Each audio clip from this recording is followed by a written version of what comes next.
Shut up and sit down.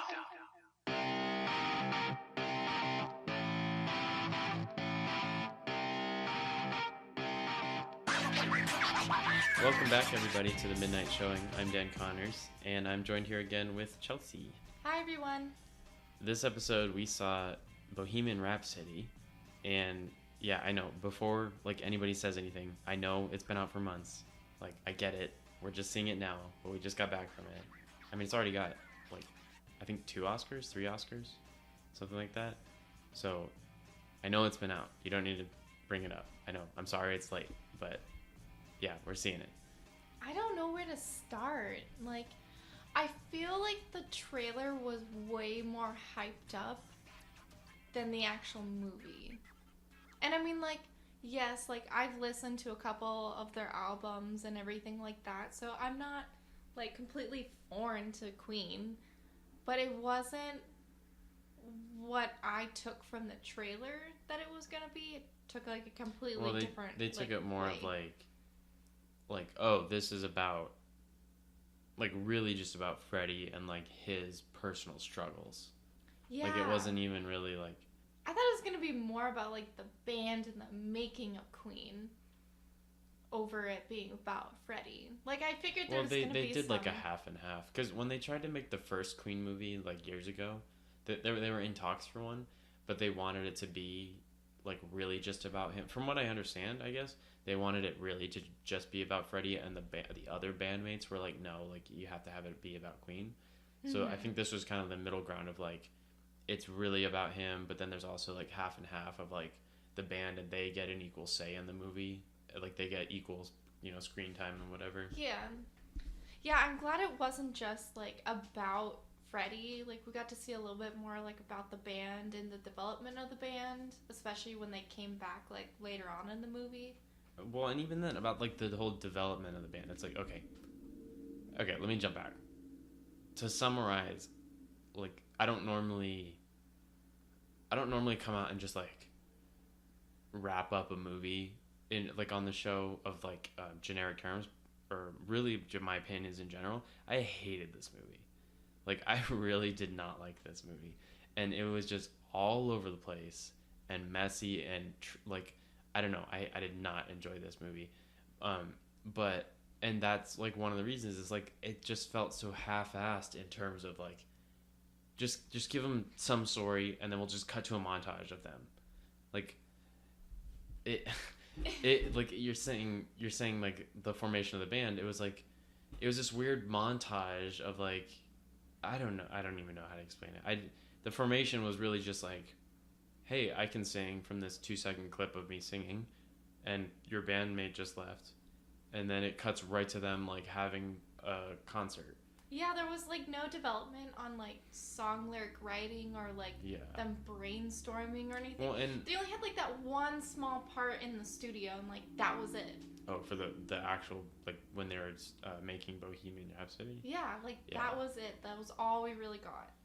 And the We Will Rock You too, sort of, but but I mean I don't know. It was just all over the place, and there was no actual storyline. Not really. It was just, I'm not needing to derail this, because the main point I was trying to say was, how it wasn't even, they tried to throw in the formation of the band and look at their humble beginnings and all this stuff, but it was just they just skim over all of that crap right at the beginning. They rushed it so much. Yeah, it was super super super rushed at the beginning, and then it was just right into okay. See, this movie doesn't make sense, no, it's it's so hard to not skip around. Okay, I don't understand why people love this movie so much. And I'm not trying to be rude or anything like that, because I know, especially for a lot of adults, it's just pure nostalgia. I mean, there's a lot of people in our theater that were that age that probably saw him live at some point, and I get that. But in terms of the movie, I don't understand. The only thing that holds water for this movie is the Live Aid concert, and that's the only thing. I don't understand how people can say the rest of this movie is good. It I was don't know. funny, like, looking over because there was parts, like, I was like, what's going on? Because you know their backstory a little bit better than I And do. even then, I hardly know it. Yeah. Like, Well, you have a better grasp than me. And I kept looking over and being like, what's going on? And you were just, like, so confused as well. it was just, I don't know. And, yeah, it was just all over. And I keep saying that, but that's all it was. It's just all the way through. I mean, not all over in terms of, like, storyline, because no, in terms of timeline. In timeline, like, obviously it's linear and it made sense, but storyline is just bouncing all over the place. And I don't normally actually get upset at movies, but like the last one that really like kind of upset me was Alita that Bayless and I recorded. But that was really just the ending. I just hated the ending of Alita. But pretty much start to finish, other than Live Aid concert, this movie actually pissed me off. Like all the way through, I was just upset at what was happening. Not like story and what was happening in his life, whatever. But I mean, in terms of production, like story writing, cinematography, editing, I'm not even going to get started on the editing right now, but it was just, it just irritated me. Like how the flow of the movie was awful. Agreed. Like, oh my God. Okay. Like, another thing, I do not on this earth understand how this movie won an Oscar for editing.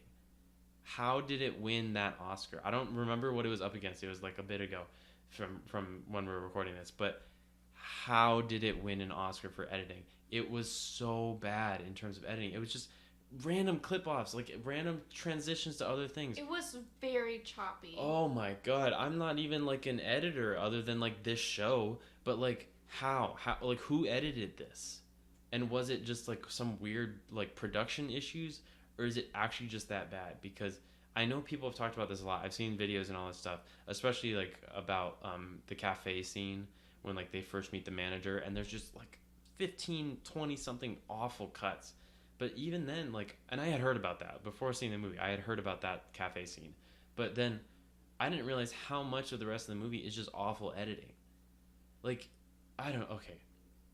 I can't remember specific examples other than the cafe scene, but just random cuts and clip-offs of like the songs, the Queen songs. They're singing, and they would just cut it. Yeah, it felt like this whole movie felt like it was a re-recorded like movie of the songs. And it was just, that's what it was. It was montages of people are like, we want a Queen movie, and they're like, okay, you want Queen? Okay, here's a recreation of Queen with some like random tidbits in the middle, and it's just like, we'll give you the Queen this thing and this thing, and like, you remember this outfit he wore? Here it is. And then the rest was just like random talking that they're just like, I don't know, just chop it up however way makes sense and just get it to the next montage. Yeah. It was just montage after montage, and then like right in the middle, it got super slow with all his like, with all Freddie's issues and all this stuff, and then like, okay, Paul wasn't even a very good Paul. What? Like, for him being like the bad guy, I would say, for the movie and everything, it just like, they're just standing out in the rain, and he's like, Freddie, don't leave me. Okay, see, and he's like, that was the tipping point of the movie for me. The rain scene was where I was like, okay, I'm it's getting better, and I'm actually seeing some like character development, like from like you know what I mean? Like, you wait the whole movie for him to be put in his place, and it finally happens. I thought he was gonna get the car with Mary in the taxi. Oh, don't even get me started on Mary.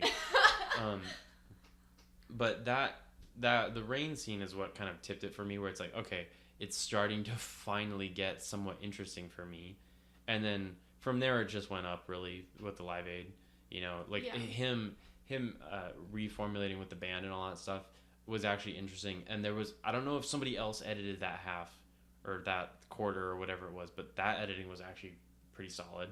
There's some weird reaction cuts, but like from there, and then the Live Aid editing was actually pretty darn good, so it's like the rain scene was actually a tipping point for me where it started getting better. Yeah. But whatever point that was, every other second before that was pure garbage for me. I don't understand the limo scene. Oh, when he fired the guy? Yeah, but like, It was the scene right before that, like, where they're in the bar, and I understand, like, they were talking about how Freddie would make, like, a ton of money, like, doing the solo thing. That was in the limo.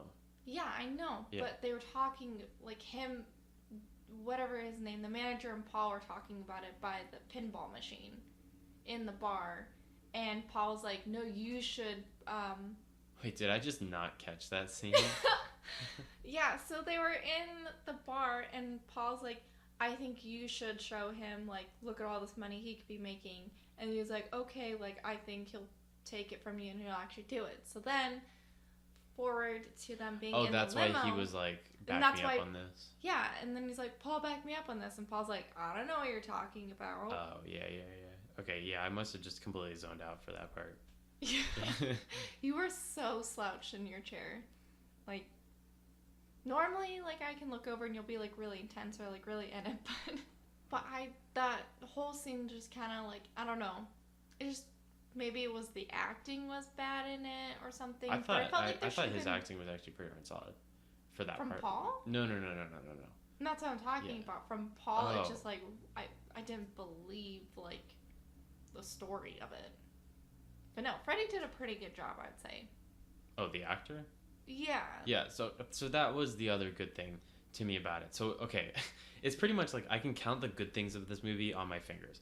It was like, one was just the Live Aid concert, the whole thing. Like, I waited freaking 2 hours to just see that Live Aid part, and then it, like, made it worth it. And like I said earlier, I actually think that's the only reason people think this movie's good, is because it's like, ooh, like a Freddie Mercury movie, and then it's like pure nostalgia and like epicness of seeing that recreated, well, like, yeah, pretty darn well. They have the live footage to base it off of. Yeah, but like, other than that, I don't understand how people can say that was good. But yeah, the other really good one was actually Rami Malek. Like, I knew he did well, and I heard that, and he got the Oscar for Best Actor and stuff like that. So I knew he, like, did well. But at the beginning, I wasn't that into it. I didn't think he was that great at the start. But that was also just because I hated the start. But then all the way through, it was like, oh, he's actually really performing that well. Like, you know, in terms of selling it. Because I get really behind actors' performances and stuff like that. Like, I talked about it when Bayless and I did Green Book. Like, Viggo Mortensen, like, really, really sold me as that character. And it's the same with Rami Malek in this one. That he acted his heart out with that, actually. Like, I think he did a really solid job. And I think that's why the rain scene was the turning point for me, because he really sold that as, like, he was coming to terms with being like, wait, like, I am doing this all wrong kind of thing. Yeah. And yeah, from an audience standpoint, it feels good for him to, like, tell Paul to get out. You know, he's like, you're done, you know? But that was another really good one for me. It's like, I didn't expect to actually think he did that well, because I hated the rest of the movie. It was the way he, like, held his chin, too. Yeah, he really, like, impersonated him very well. I mean, you could still obviously tell it's not him. Well, yeah, I mean, it wasn't him, but, like, the way, like, he'd hold his chin, yeah, or, like, the way he would, like, swallow, or, the like, figure his was eyebrows. very well. Yeah. And the fake teeth and all that stuff, yeah. But yeah, in terms of, like, pure acting, I wasn't sold in the very beginning with him on it, but he really grew into me all the way through. And, like, just his movement and, like, his, I don't know how you say it, but, like, persona?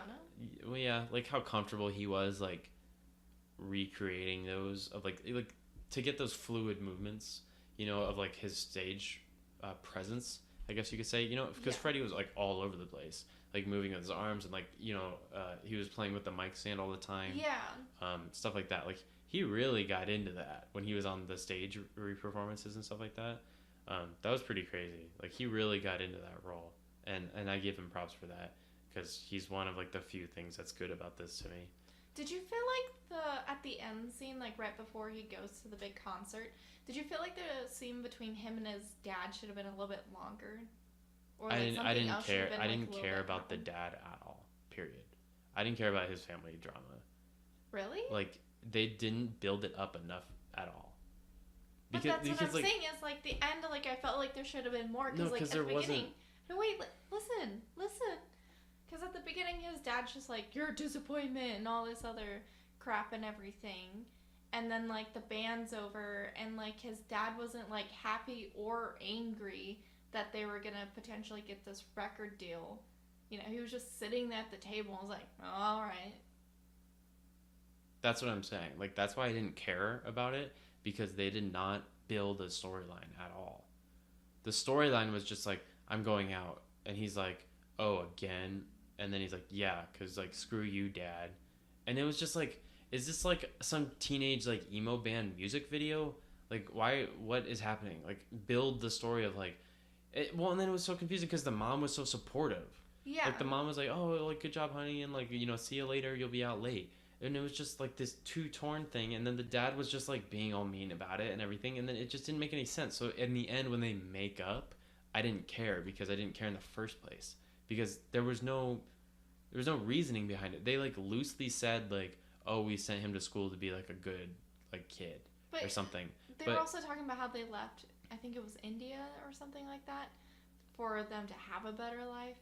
It just there was no reasoning to be on their side or on Freddie's side. It was just, okay, I mean, I guess like, because obviously the audience is going to be on Freddie's side because he's the hero of the story and all this stuff. Yeah. They like, in terms of storytelling, you got to make us feel for the parents in that situation. And like, okay, to me, yeah, some people disagree on that in terms of story writing, but like, I believe that you have to have the sympathy for the parents in that sense of being like, oh, the kid's just like walking out or whatever, when you didn't really feel that in terms of it. Like, we still felt like the dad was being mean, even though Freddie was the one like being all stuck up and just saying like, yeah, screw you, like, I'm going out or whatever. Mm-hmm. You know, because then in the end you don't feel anything for the dad, because the dad like was being mean the whole time. So like, to me, it's just, oh, he gets a random hug and he's all happy for the son. It's like, okay, but like, I don't know. Well, yeah, and I feel like he should have had like some sort of like check-in earlier in the movie with his family, because like, we see his family before he goes for his first like record deal. Yeah.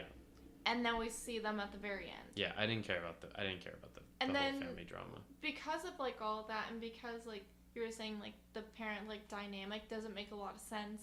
It didn't make a ton of sense as to why Freddie changed his name. Like, that part just kind of like brushed over. Yeah. He's like, oh yeah, I changed my name to Mercury. I hated that. And he just gets up and starts playing piano. Yeah. Ugh. Yeah, that was just like, because that whole time all I could think of was how Freddie was being the rude one. Yeah. Like, the parents are just, I mean, yeah, like there's it's an often used storyline of like, the parents think the kid should be one way and the kid is like, no, I'm gonna be myself. You know, that's basically the whole story, is that, you know, Freddie's being himself and he learns to like love himself and all that stuff.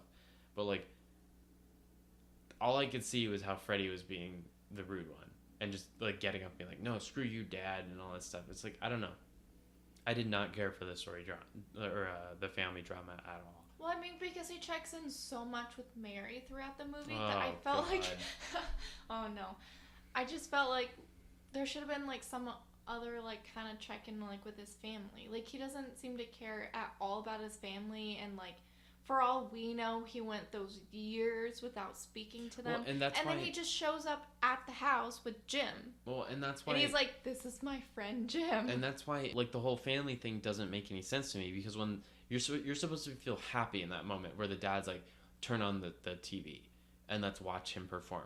But that doesn't make any sense if you don't have a previous scene of the dad saying, no, I refuse to support my son. That's what I'm saying. Is like, there was no form of rebuttal or rebelling from the parents based on Freddie's actions. Yeah, there was like nothing. no anger or anything. It was just like, sitting there. Freddie's just changing everything about it, and the parents just don't talk about it at all, and then it's just kind of awkward, and there's no sense of the parents being upset at Freddie for doing this stuff. And then in the end, you're supposed to be like, oh, like, the dad supports him all of a sudden, or finally, not all of a sudden, the dad finally supports him after all this time of their differences. But there was no differences. It was just Freddie, like, changing everything about himself, and then the dad's finally like, let's turn on the TV. And so we're just supposed to assume that they were like not watching him that whole time. But you got to show that. You got to show a scene of the mom being like, hey, like Freddie's performing or here or something. Let's go see him or let's watch it on the TV. And we need to see the dad say, no, like, well, I'm not supporting him or something like that. Don't turn it on. He changed his name. He's not like wanting to be with us, something like that. But instead, it's just, we just feel like he's supporting him the whole time. And then it's just like, okay, turn on the TV. I mean, you guys weren't going to watch it anyways. Like, what? Yeah, it felt like we either could have gone without having the parents in it at all and had some of the scenes of the songs a little bit longer, or take out some of those other scenes and have some more of that dynamic with the family, like they did with Mary. Like, they spent a whole, like, 15 minutes of Freddie and Mary turning the light on and off. Oh my god, yeah, okay, so Mary really upset me in this movie, because it's like, I don't know if I just missed it, but we didn't get her name for, like, ever, right? Yeah, I don't remember it. We just see her, and then, like, they just fall in love, and I don't remember him ever saying her name until, like, she starts getting upset at him or something. I feel like there was so much going on, and, like, their introduction of Mary and the bandmates all happened, I feel like, in the same scene. Yeah. That I was trying to remember the bandmates' names plus everything else that was going on. Well, and I'm just like, I'm sure that it's supposed to be something like, their whole relationship was confusing, and, like, you know, nobody really knew what was going on or whatever, but, like, oh my god, it was just the weirdest back and forth, and, like, you just keep thinking, like, why was she even bothering at some points? Like, you know, I'm not a relationship advice person or therapist, but, like, I mean, come on. You know, there was clearly some parts where it was just like, what is going on? When he's having her live next door, but they're still together, and he's like talking to her, and like, but then she's lying about having to drink or something, and he's like, good night, and there was some really weird, confusing parts, and I just didn't care about it. I just didn't care about that relationship. I get it's supposed to be like a biopic of Freddie and Freddie, you know, his whole life and everything about it, but like, I just would have so much rather had just, like, Freddie and, like, his partying in the band and something like that. And, I don't know, you can't even have that. I don't know. I just didn't care about her at all, because that storyline made no sense. Of, like, oh, I miss you, I don't miss you, but then Freddie's starting to discover himself and, like, being bi and all this stuff. But then that just made you care about her less, because it was kind of obvious that Freddie didn't care about her as much. You know, yeah. But then he kept saying he really cared about her. It was so confusing.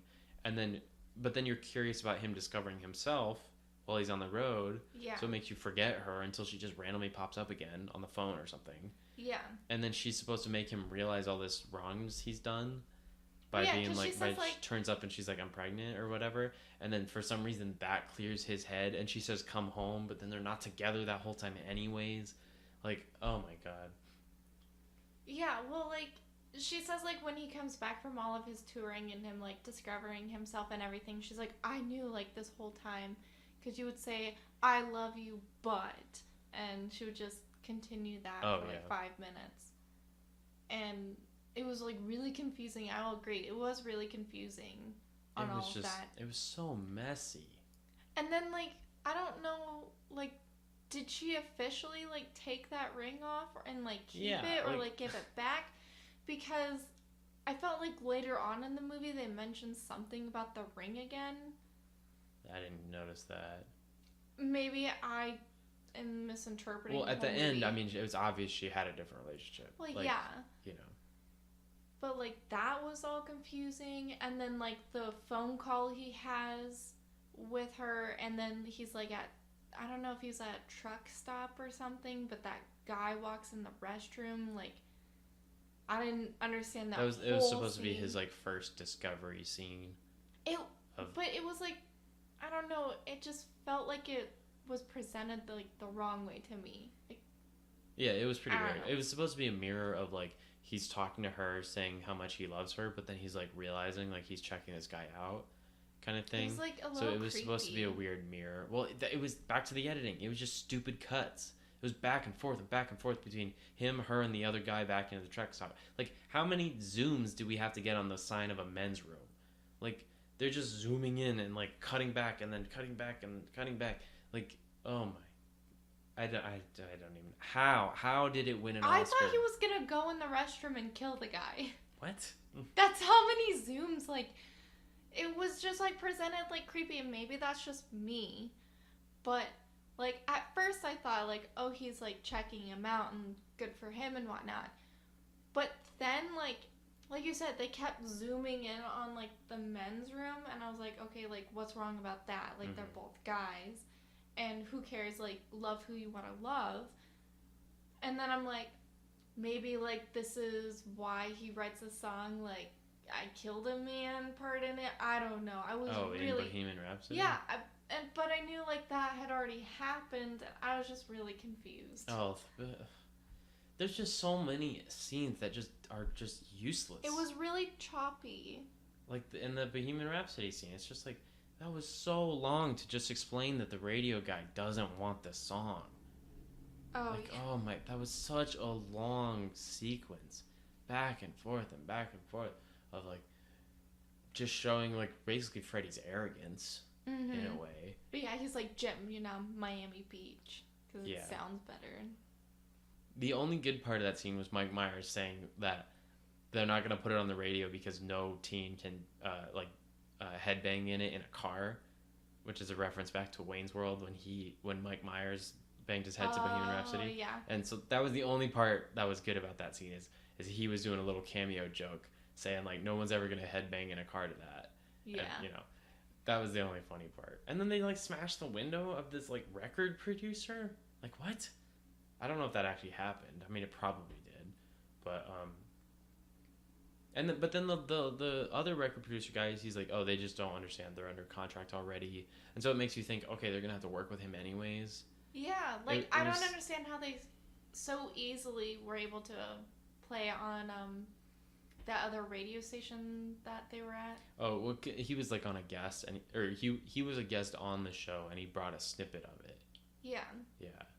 That was a weird scene, but too. But still, like, when, like, the lawyer was like, oh, you're under contract and stuff with him, technically he owns all of this music now. Yeah. It's like, I don't know, I felt like some legal issue was going to happen or something. It was just like I said, it was just so choppy, it was so hard to follow. And I usually like every movie we see.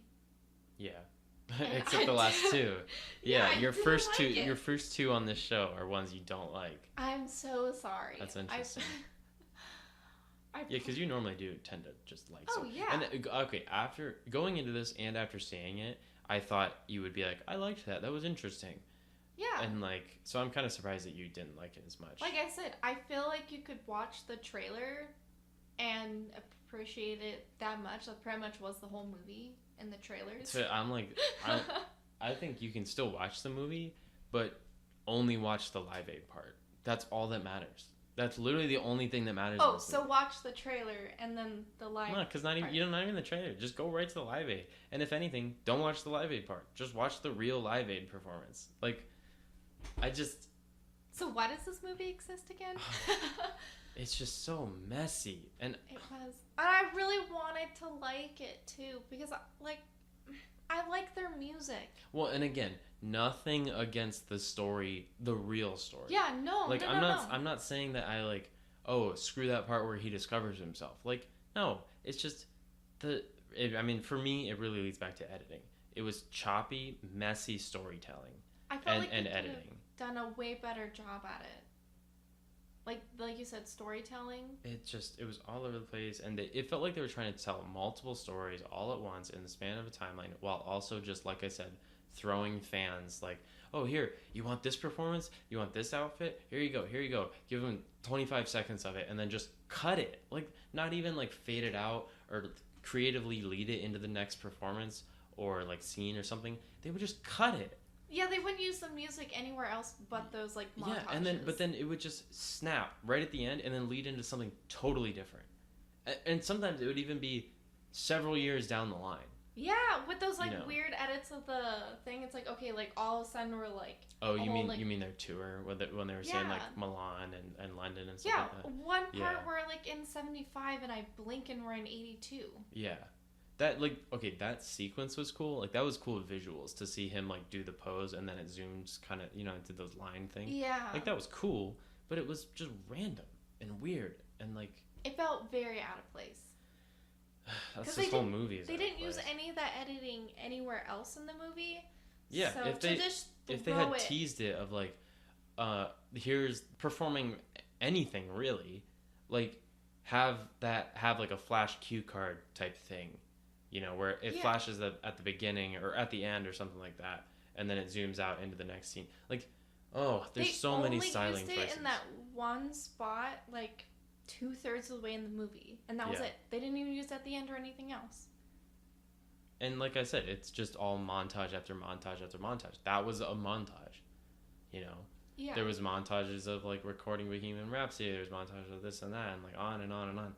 And like, and even then, the Bohemian Rhapsody recording part wasn't even that interesting. It was really just Freddie yelling at them, and it wasn't like I wanted to see way more of like all four of them or one by one playing with it. The Brian May part was the only part that was relatively interesting.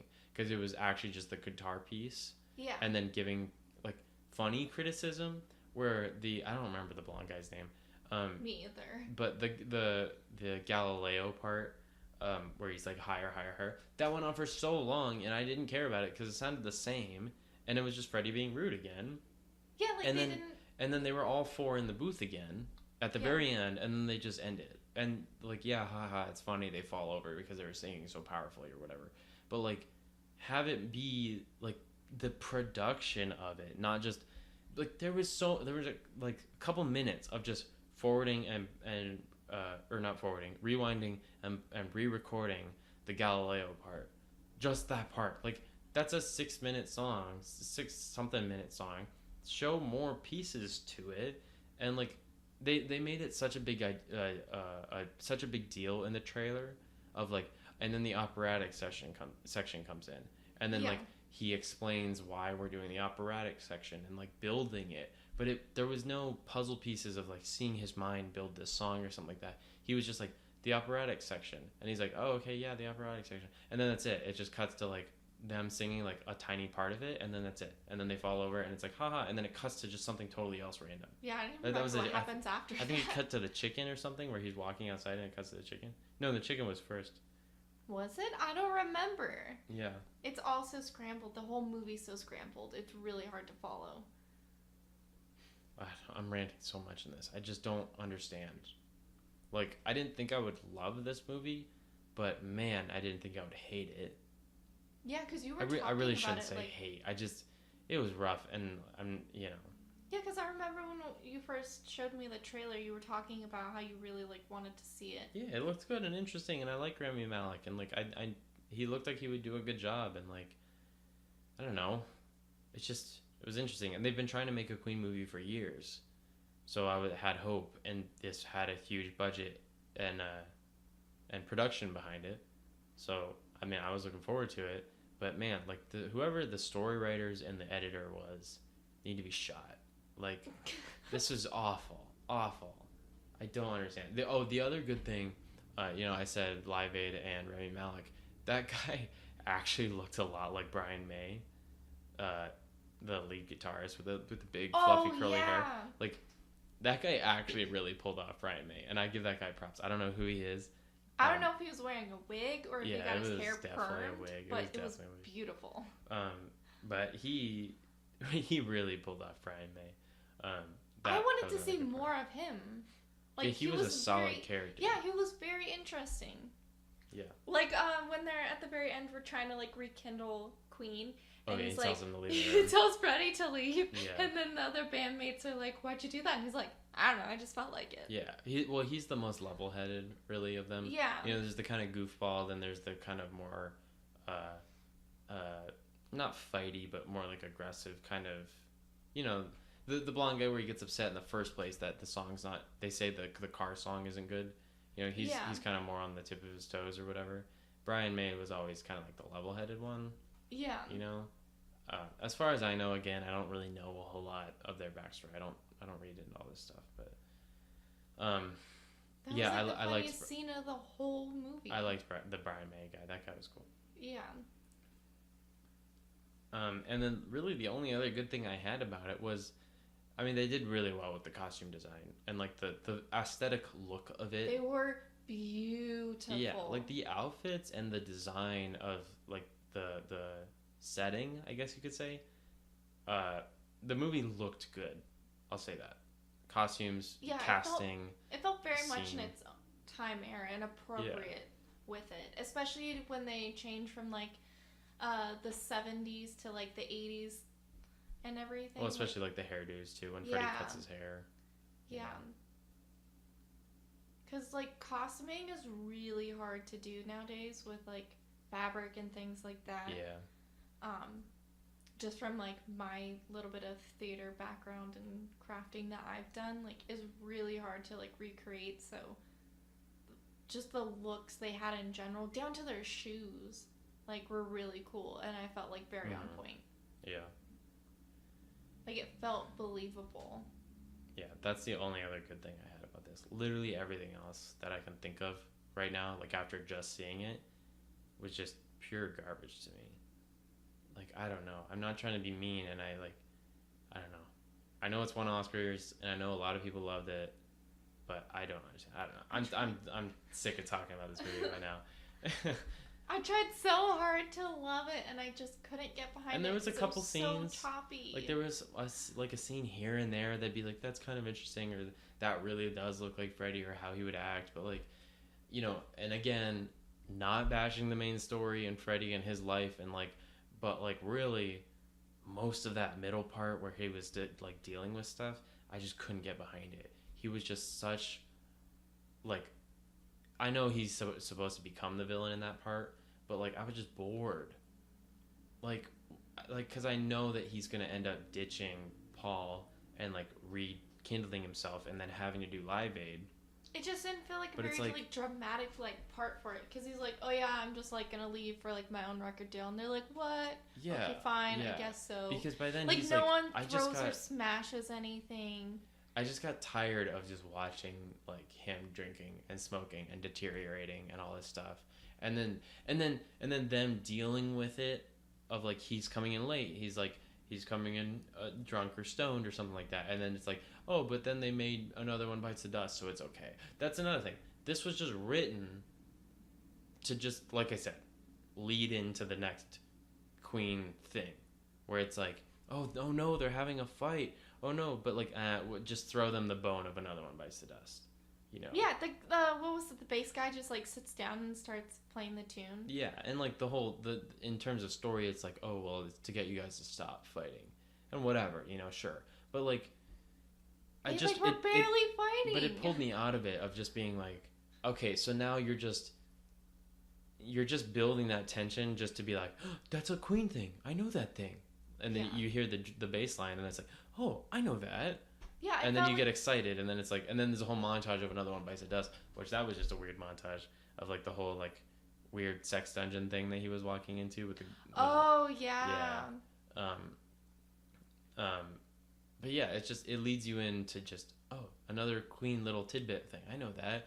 You know, they did it with We Will Rock You. They did it with the record signing with Bohemian Rhapsody, and like Killer Queen, which they didn't even play Killer Queen. Oh, they played Fat Bottom Girls. That's the other one I was trying to think of earlier. That they played. We didn't even talk about their drag video that they tried doing. Yeah, I didn't know that. I didn't know anything about that one. Me either. I felt like they brushed over that real quick too. It was like they spent so long. It might like, be them going over the video, and then like they're just like, oh, it's a stupid idea. Gosh, like it's always Freddy in the limelight, and like why are they always questioning Freddy and no one else in the band? I mean, it might be a well-known story part. I don't know. I didn't know anything about it. Oh, the other god-awful editing and storytelling was that press release with all the weird fisheye zooms or whatever, and like, what was he on? I hated everything about that scene. I thought he was like actually everything. I thought he was gonna pass out, and the next scene we were gonna see him was a hospital. And it was just so long. I'm so sick and tired of talking about this movie already. But it was just, I don't even know how to explain how stupid that part was. And then his bandmate kept just going like, "Can we get back to the music? Yeah, like Can we get back to the Brian music?" May's actually just like, guys, like we're here for the tour, and I get it. Like that's supposed to be the thing where it's like they have to realize that it is about Freddie, and that's all the press cares about. But then he's just being like a jerk to the reporters and back and forth, and he's obviously dodging questions. And again, that might be a well-known interview that I just haven't seen or know about, but like the way that they edited that, where it's like he keeps taking the glasses on and off, and he like it seems like we're supposed to see through his eyes as he's super drunk or something, but then it's like weird zooms and inflations of their faces and warped sides and all this stuff. It was too much for too long. Can we get back to the music now? If it was like a short scene of us supposedly seeing through his drunk eyes and I feel like they him needed making to. a smart or like him making like a smart aleck remark to a reporter, it'd be like, oh yeah, like that's kind of funny, like he's being like a wisecrack to them. But it was like 5 minutes of the same effect. It felt like they needed to do like a seizure warning right there too, because all the cameras flashing and the zooms and the weird dizziness and everything. It was so bad editing. That part specifically, the whole thing was, but that part specifically. Yeah, because then they started like overlaying like the faces, and I'm like, okay, like is he fading out? Like what's going on? Yeah, I don't know. I'm kind of done. I'm wasted out on this. Yeah. Again, I wanted to like the movie, but I feel like you could just watch the trailer and be A-okay. Like literally, like I said, you just watch the Live Aid part. It's interesting. It was really well done. The recreation of it, you know, I'll give them huge props for that. Like that part was really good, and I actually heard that ahead of time that the Live Aid part was really good, but it actually, it blew me away how well recreated that was. But man, did the rest of the movie suck. Yeah, I really don't have anything else to say. I just want to sit here and just keep saying how much it sucks, because like, oh my god, I don't understand. I really don't understand how people can say this entire movie was good, other than Live Aid. And that's honestly what I think. I think people sit through the beginning, and by the time that you start to really get into Freddy's character, and then you find out he's going to die, and then they get back together, and then you're like, oh, you know, your heart flutters, they're getting back together, and then Live Aid, and then you're pumped, and you're inspired, and it's like, their queen is back together, and then that's the most famous thing, and, you know, and then at the end, and then, you know, the tribute at the end and all that stuff, and then at the end, you're like, you've got that high of like, wow, that was really cool, and then you just forget about the first 2/3 of the movie. Yeah. That's what I think happens with people who are just like, oh yeah, I really liked Bohemian Rhapsody. No, you liked the last third. Yeah. Like, I don't know. I'm probably just being really like just aggressive about this and still on edge, but I hated the first 2/3. I don't know. I don't know what else to say about it. But that, I don't know. And maybe my thoughts will change on it in a bit. I don't think I'm going to ever watch it again. Like, flat out. Yeah. It was just that boring all the way through. It was a really boring movie. And like I said, I generally like every kind of movie but horror movies. That's just not my jam. Yeah. And I'll like almost anything. But this one was just really hard to get behind. Like you said, just the first like whole chunk of it was just really slow and really choppy and like confusing storyline. Like you start to get to know him, but then you don't. And then like, yeah, the ending was like really cool. But we'd also seen the live like footage and everything like prior, so you kind of know where your expectations are. And then they just end the movie. Yeah. Kind of like we're just gonna end this episode.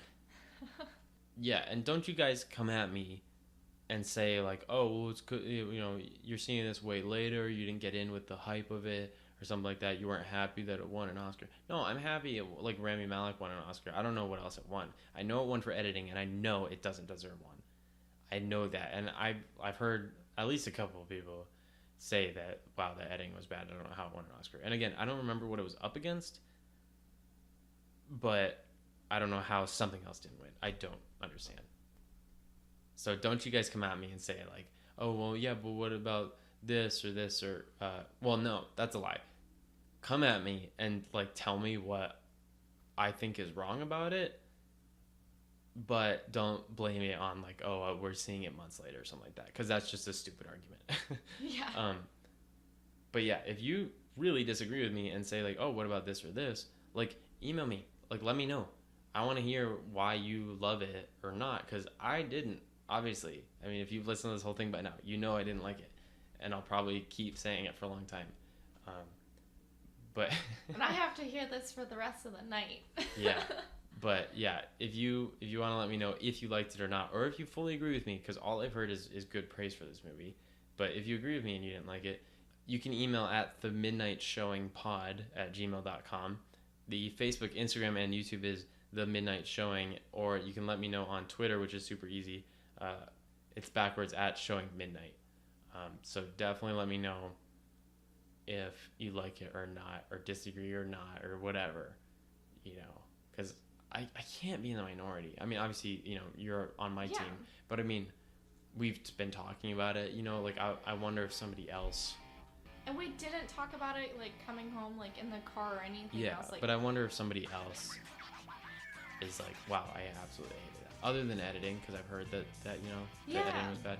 I actually wonder if, like, in terms of story and pure messiness, and please that, like, tell me I'm not the only one story. confused. Yeah, it was a mess. That's the only thing I can say about this. It was a mess of a story, right up until like the rain scene and then Live Aid. Live Aid was great. The rest is a complete mess. Are we supposed to watch it like a second time for it to all make sense? I'm not like, watching it. I don't even care. If it makes more sense the second time, I'm not watching it a second time. I don't care. It's over. Okay. Thanks everyone for listening. Bye.